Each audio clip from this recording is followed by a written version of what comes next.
Guy Berliner? Berliner, yeah. You got that Yes. right. Thank you. Good morning. Good morning. Yes, my name is Guy Berliner. I'm with the Transit Riders Union, and I wanted to address my remarks today about what I would call the danger zone for public transit. I see us entering a danger zone here because I see, as people have pointed out at this hearing, budget shortfalls, and those budget shortfalls can lead into a spiral of service cuts, fare increases, reduced ridership, budget shortfalls, service cuts, reduced ridership, and to the point where the viability and the public benefit of transit is called into question. And I'm also very disturbed, although I realize that this is a subject that the board has already passed on.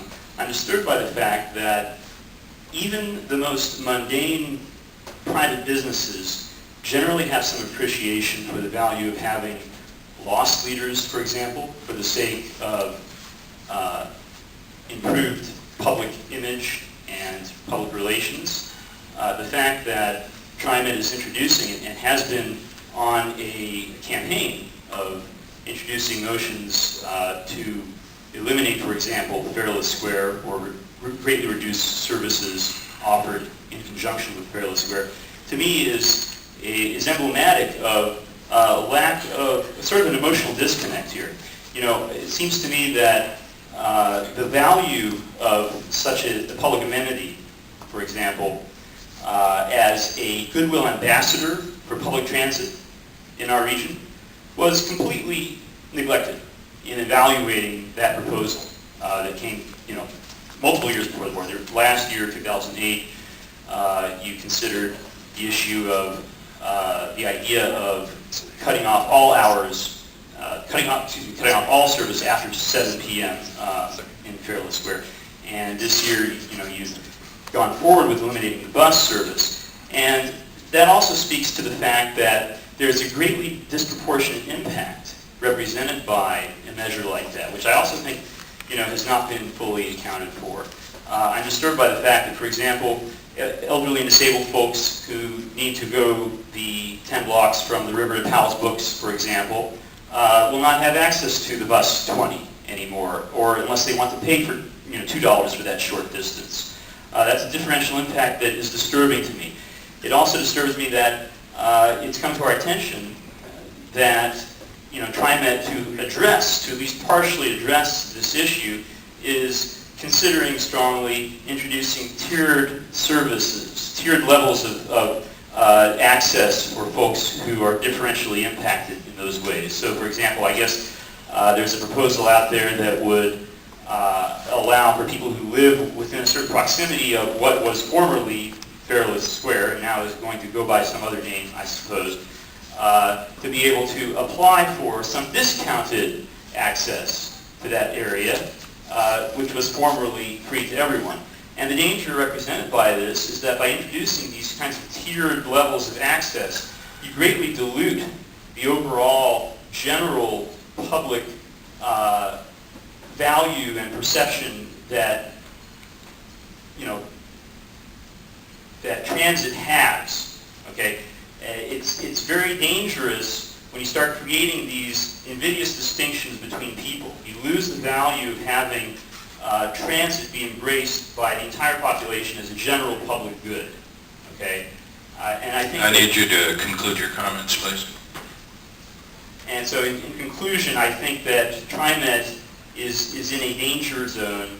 There is a dangerous, potential spiral of downward public service and danger to the perception of the value of transit in this region.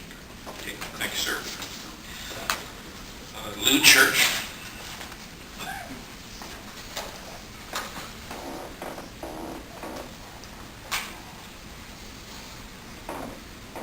I'm Lou with Transit Riders Union, and should I say this one?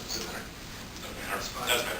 Okay. I'm Lou with Transit Riders Union and PSU, Portland State Progressive Student Union.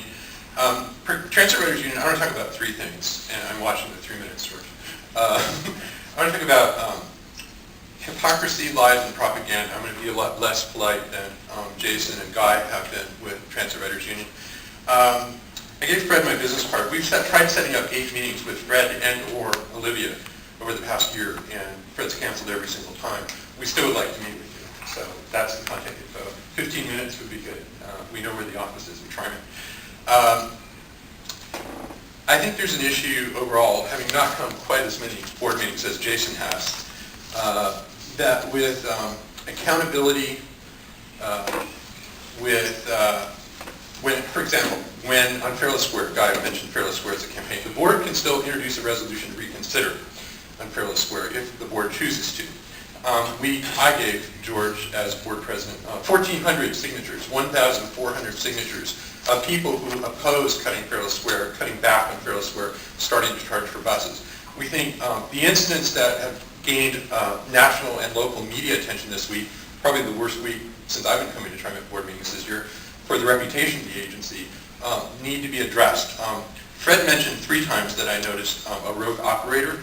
On the left, from a progressive perspective, somewhat similar to LA Bus Writers Union in Los Angeles, we think at this point, to a certain extent, TriMet is kind of becoming a rogue agency. The board is not elected, the board is not accountable, the governor appoints the board, with the exception of Lynn, who's been voting pretty consistently, we think, in the public interest.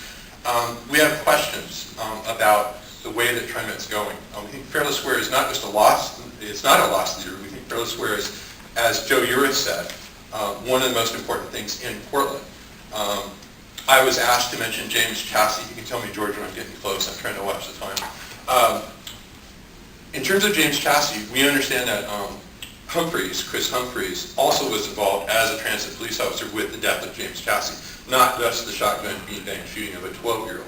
We think the transit police is one of the things that's not being regulated adequately at all by TriMet.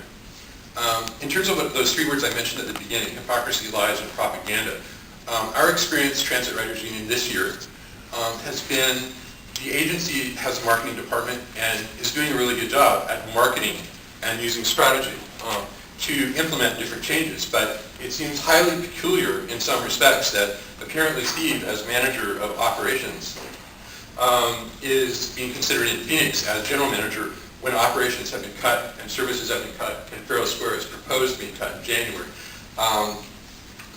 So basically, Transit Writers Union, I didn't hear it in Fred's report, and this is my last comment.